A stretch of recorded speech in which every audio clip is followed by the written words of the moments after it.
అలాగనే మరొక ముఖ్యమైనటువంటి అంశం స్కూల్స్ మొదలయ్యాయి. జూన్ 2వ వారం అంటే అన్ని స్కూల్స్ మొదలైపోతాయి, పెద్ద ఎత్తున అడ్మిషన్లు జరుగుతాయి. ప్రభుత్వ బడుల్లో సుమారుగా ఒక 34-35 లక్షల మంది పిల్లలు ఉన్నారంటే, ప్రైవేట్ బడుల్లో సుమారుగా 50 లక్షల మంది పిల్లలు ఉన్నారు. ఇంకా మా ప్రభుత్వంలో అదనంగా ఒక 4-5 లక్షల మంది ప్రైవేట్ బడుల నుంచి ప్రభుత్వ బడుల్లోకి వచ్చారు. ఇంకా 4-5 లక్షల మంది ప్రభుత్వ బడులకు వస్తే మన స్ట్రెంగ్త్ సుమారుగా ఓ 34-35 లక్షలు చేరింది. మిగతా వాళ్ళంతా ప్రైవేట్ బడుల్లోనే ఉన్నారు. జగన్మోహన్ రెడ్డి గారి హయాం మొదట్లో జనవరిలో ఇచ్చేవాళ్ళం అమ్మఒడి 15,000 చొప్పున. లాస్ట్ 2-3 సంవత్సరాలకు దాన్ని స్కూల్స్ మొదలయ్యే టైంకి అమ్మఒడి వేసేటటువంటి కార్యక్రమం చేశాం. అంటే జూన్లోనే అమ్మఒడి డబ్బులు వేస్తే ప్రైవేట్ బడిలో చదువుకునేవాడు ప్రైవేట్ ఫీజులు కట్టుకుంటాడు, ప్రభుత్వ బడిలో చదివేవాడు వాళ్ళ అవసరాలకు వాడుకుంటాను, గురుకులాల్లో చదివేవాళ్ళు ఈ ట్రావెలింగు లేకపోతే హాస్టల్ ఖర్చులు అవి ఇవి దానికి వాడుకుంటాడని జూన్లో ఇవ్వడం మొదలుపెట్టాము. జూన్లో ఇవ్వటం వల్ల తల్లిదండ్రులందరికీ కూడా చాలా వెసులుబాటు ఉంటుంది. ముఖ్యంగా ప్రైవేట్ బడిలో చదివేటటువంటి తల్లిదండ్రులు ఎవరి దగ్గర చేయి చాచకుండా ప్రభుత్వమే నేరుగా పేరెంట్స్ అకౌంట్లో డబ్బులు వేస్తుంటే వాళ్ళు నేరుగా వెళ్ళి ఫీజులు కట్టుకొని వాళ్ళకి నచ్చిన బడులు నచ్చిన దగ్గర చదివించుకునేటటువంటి వెసులుబాటు ఇచ్చాము. 15,000 ఇచ్చి. కానీ అది చంద్రబాబు గారు 15,000 ఇస్తానన్నారు. ఎంతమంది అంటే అంతమందికి ఇస్తానన్నారు. సంతోషం. విద్యకి ఎంత ఖర్చు పెట్టినా తప్పులేదు. అమ్మఒడి కూడా కాస్త ఏదో పేరు కూడా మార్చారు. మీరు తల్లికి 100 మీరు పేర్లు మార్చుకోండి. ఎంతమంది ఉంటే అంతమంది పిల్లలకి ఇస్తానన్నారు, అంతమందికి ఇవ్వండి. కానీ ఇవ్వమని మనస్ఫూర్తిగా కోరుతా ఉన్నాం. ఇవ్వమని. ఏవో రకరకాల వార్తలు వస్తున్నాయి. కొంతమంది తెలుగుదేశం అనుకూల హ్యాండిల్స్ నుంచి కొన్ని రకాల లీక్స్ ఇస్తున్నారు. ప్రభుత్వ బడుల్లో చదివే వాళ్ళకి ఇవ్వండి, ప్రైవేట్ బడుల్లో చదివే వాళ్ళకి ఇవ్వద్దు, తద్వారా ప్రభుత్వ బడుల్లో స్ట్రెంగ్త్ పెరుగుతుంది, క్వాలిటీ పెరుగుతుంది అన్నటువంటి రకరకాల లీక్లు ఇస్తున్నారు. విద్యార్థుల పేరెంట్స్లో, విద్యార్థుల తల్లిదండ్రుల్లో రకరకాల భయాందోళనలు ఉన్నాయి. మాకు నిజంగా డబ్బులు వస్తాయా రావా? చంద్రబాబు గారు చెప్తే మేము ఓట్లు వేసాం కదా, ఎంతమంది పిల్లలు ఉంటే అంతమంది పిల్లలు డబ్బులు వేస్తానంటే మేము అందరం సంపూర్ణంగా ఓట్లు వేసాం కదా. మరి ఈరోజు ఏంటి ఈ రకమైనటువంటి లీక్స్ వస్తున్నాయి? మరి ఇప్పుడు పిల్లల్ని స్కూల్లో జాయిన్ చేయాలి కదా.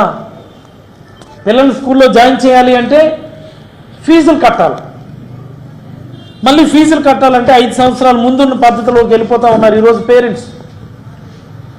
ఎవడో ఒకరి దగ్గర చేయబదులు డబ్బులు తీసుకోవడం, వడ్డీకి డబ్బులు తీసుకునే పరిస్థితిలోకి వెళ్ళిపోతూ ఉన్నారు. మళ్ళీ అలాంటి పరిస్థితి కల్పించొద్దని మనస్ఫూర్తిగా గౌరవ ముఖ్యమంత్రి చంద్రబాబు నాయుడు గారిని, మరి అలాగే వాళ్ళ అబ్బాయి నారా లోకేష్ గారికి విద్యాశాఖ కూడా ఇచ్చినారు. సంతోషం. మంచి శాఖ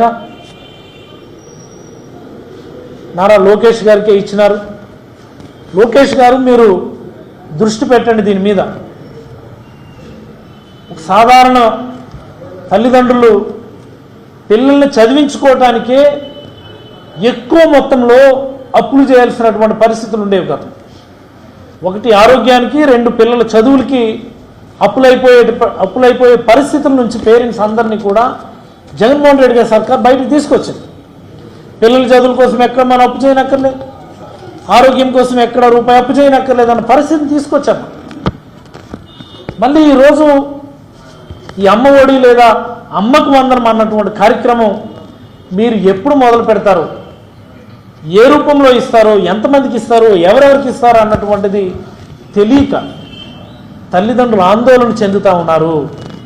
మీరు దయచేసి దీనిపైన ఒక స్పష్టమైన ప్రకటన చేస్తే తల్లిదండ్రులు ఆందోళన తగ్గుతుంది. దీనిపైన తక్షణమే దృష్టి పెట్టమని చంద్రబాబు గారికి మనస్ఫూర్తిగా వైఎస్ఆర్ కాంగ్రెస్ పార్టీ తరఫున మళ్ళీ విజ్ఞప్తి చేస్తూ ఉన్నాను. మీరు ఒకసారి ఫిగర్స్ తీసుకుంటే అమ్మఒడి కింద మేము సుమారుగా 44.5 లక్షల మంది పేరెంట్స్కి, 44.5 లక్షల మంది తల్లులకి ప్రతి సంవత్సరం ఆన్ అండ్ యావరేజ్ 6,500 కోట్ల చొప్పున సుమారుగా 26,000 కోట్లు మేమైతే డిపాజిట్ చేశాం. 44.5 లక్షల మంది అమ్మలకి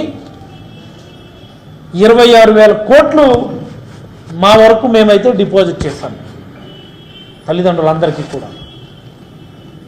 దీనిపైన నారా లోకేష్ గారు తక్షణమే ముఖ్యమంత్రి గారితో మాట్లాడి దీనిపైన యాక్షన్ ప్లాన్ మీరు ఇమీడియట్గా తల్లిదండ్రులందరికీ కూడా తెలియజేయమని మనస్ఫూర్తిగా నేనైతే కోరుతా ఉన్నాను. And most importantly not only schools, కాలేజీలు కూడా తెరిచేటటువంటి సమయం. కాలేజీలు అంటే డిగ్రీ చదివేవాళ్ళు, ఇంజనీరింగ్ చదివేవాళ్ళు, మెడిసిన్ చదివేవాళ్ళు, ఇతరత్ర వృత్తి కోర్సులు చదివేటటువంటి వాళ్ళు. సమ్ కోర్సెస్ 2 years ఉంటాయి, 3 years ఉంటాయి, 4 years ఉంటాయి, 5.5 years ఉంది, ఈవెన్ MBBS. అంటే క్యారీ ఫార్వర్డ్ జరుగుతూ ఉంటాయి. అలాంటి వాళ్ళకి సంపూర్ణ ఫీజు రియంబర్స్మెంట్ కింద విద్యా దీవెన ప్రోగ్రాం మేము పెట్టాం, జగనన్న విద్యా దీవెన. హాస్టల్స్లో చదువుకునే వాళ్ళకి వసతి దీవెన అని పెట్టాం. ఫర్ ఎగ్జాంపుల్, మేము మే నెలలో, ఏప్రిల్ నెలలో విద్యా దీవెన డబ్బులు వేయాల్సి ఉన్నది. ఏప్రిల్ నెలలో కోర్టుకు వెళ్ళారు మీరే, అప్పుడు ఎన్నికల కోడ్లో డబ్బులు వేయకూడదని చెప్పి కోర్టుకు వెళ్ళి ఆపించారు. ఆ రోజు ఎన్నికల కమిషన్ కూడా ఆపేయమంది, ఎన్నికల తర్వాత డబ్బులు వేయండి అని చెప్పింది.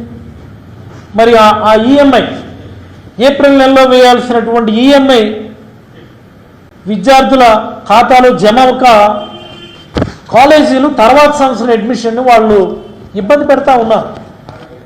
For example, degree second year కుర్రాడు థర్డ్ ఇయర్కి వెళ్తాడు, వాళ్ళ లాస్ట్ ఈఎంఐ డబ్బులు వాళ్ళ తల్లిదండ్రుల ఖాతాలోనో విద్యార్థుల ఖాతాలోనో డబ్బులు జమ అవ్వాల.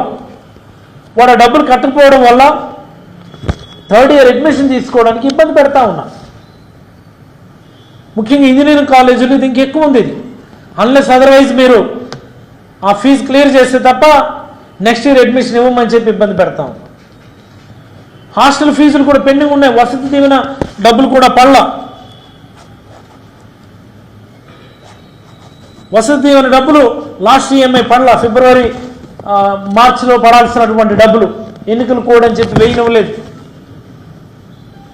మా హయాంలో విద్యా దీవెన కింద 30 లక్షల మంది విద్యార్థులకి 12,600 కోట్లు మేము డిపాజిట్ చేసాం. మొత్తంగా 30 లక్షల మంది పిల్లలకి 12,600 కోట్లు విద్యా దీవెన కింద జమ చేస్తే, అదే వసతి దీవెన కింద 25.2 లక్షల మందికి 4,300 కోట్లు ఇచ్చినాం మేము.